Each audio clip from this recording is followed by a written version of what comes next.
specific and personal, and had scarred and healed, if Ruby took the proclamations of various citizens too literally, which she really tried not to do, the community. Mostly, as Ruby got out of the car she'd hired at the airport and stood in front of Sentinel Bridge with a suitcase in one hand, she marveled at how idyllic and the same it all seemed. The bridge itself was battered from the years, the wood dark and marred, but sturdy as ever. A white circle with a white 1917, denoting the year of its construction, was stenciled in the top center of the bridge, just above the tunnel that led to the other side, a pinhole of light visible in the darkness across the way. It was only open to foot traffic now, with a road curving wide around it and carrying cars to the other side a different way. For years, Sentinel Bridge was closed, and it wasn't until a community outreach and education effort in the early 90s that it was reopened for people to walk on. Ruby could have had the driver take her a different route, but she wanted to cross the bridge. "Are you sure you want me to leave you here?" her driver asked. She'd told him when she'd gotten into his car that she was from here originally, and he'd still spent the drive explaining local landmarks to her, so she wasn't all that surprised he didn't trust her directive to leave her in the middle of nowhere. He was the kind of man who just knew best.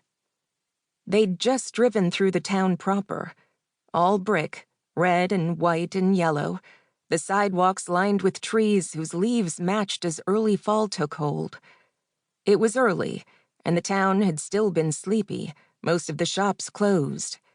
There had been a runner or two out, an older man, Tom Swenson, walking his dog, but otherwise it had been empty. Still, it bore more marks of civilization than where they stood now. The bridge was nearly engulfed in trees, some of which were evergreen, others beginning to show rusted hints of autumn around the edges. A golden shaft of light cut over the treetops, bathing the front of the bridge in a warm glow, illuminating the long wooden walk, where the road ended, that led to the covered portion, but shrouding the entrance in darkness. She could see what the man in the car saw, something abandoned and eerie and disquieting. But Ruby only saw the road home. "It's fine," she said. She did not explain that her parents' farm was just up the road, and she walked this way all the time, that it was only a quarter of a mile from where she'd been found as a baby. She had to cross the bridge nearly every day when she was in town, so she didn't always think of it. But some days like this after she'd been away a while, she had a strange, hushed feeling in her heart, like she was about to pay homage at a grave. "If you're sure." His tone clearly said she shouldn't be, but he still took her easy wave as his invitation to go. Ruby turned away from the retreating car and smiled, wrapping both hands around the handle of her battered brown suitcase. It wasn't weathered from her own use. She'd picked it up at a charity shop in York, England, because she'd thought it had a good aesthetic, and it was just small enough to be a carry-on, but wasn't like one of those black wheeled things that everyone else had. She'd cursed while she'd lugged it through Heathrow and Newark and Denver, then finally Medford.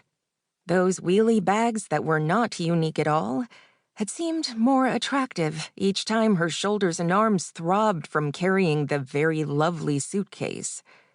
Ruby's love of history was oftentimes not practical. But it didn't matter now. The ache in her arms had faded, and she was nearly home.